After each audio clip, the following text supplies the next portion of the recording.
second review and validation meeting of the governmental experts from the sub-region this year. The first meeting in February was to draft the policy document for the Regional Standby Force Logistic Depot, while this meeting for the validation of the training manual for the troops towards a full kinetic operation for counter-terrorism in the sub-region, where many countries are still battling extreme violence from terrorists, thereby slowing down economic growth. Ministers of Finance as well as Ministers of Defense will soon have, have a meeting in Abuja. Like you remember the last meeting, they agreed to be able to have this meeting so that they will mobilize the required resources.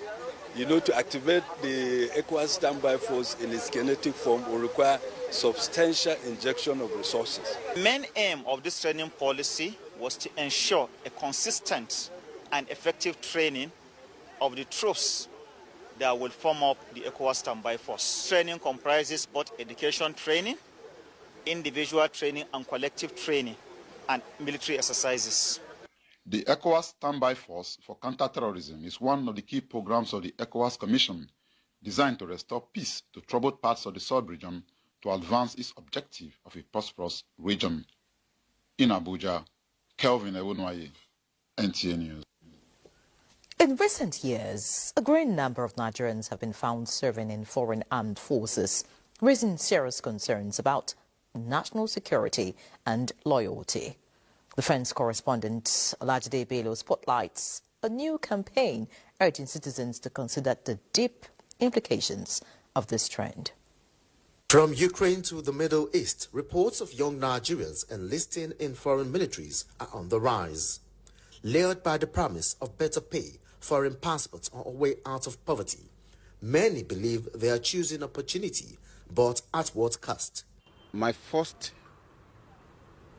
inclination or desire to join the armed forces of Nigeria, interestingly, stemmed from sometimes in 1977 or so, when I saw then head of state of Nigeria, Lieutenant General Obasanjo, in his uniform.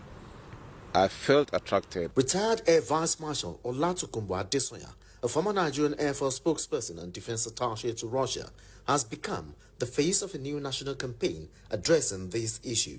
True patriotism means believing in Nigeria enough to help rebuild it, even when it is hard. Air Vice Marshal Adesoya adds, we must give the youths reason to stay, serve and lead, not flee. I know that in some cases people believe that the state has failed them, not realizing that the state cannot possibly meet every individual aspiration. So I think one of the things that we can begin to do is, first, we need to let people know, as a form of campaign, and the National Orientation Agency, for example, must up its game. Dr. Stephen Okwori is a security expert and strategist. The campaign now is gaining traction in schools, barracks and online platforms, urging youths to channel their ambitions into lawful service and civic responsibility at home. On the part of Air Vice Marshal Adesoya, civic education inculcated in the curriculum helped shape their minds growing up.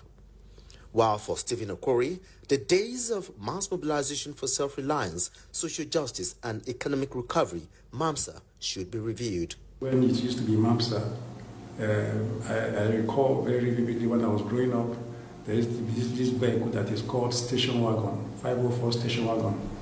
All local governments had those station wagons with a public address system on top of the roof of the vehicle. The armed forces uniform, according to them, is more than a fabric. It's allegiance, and this campaign reminds us the future of Nigeria must be secured by those willing to stand for her, lawfully and with conviction.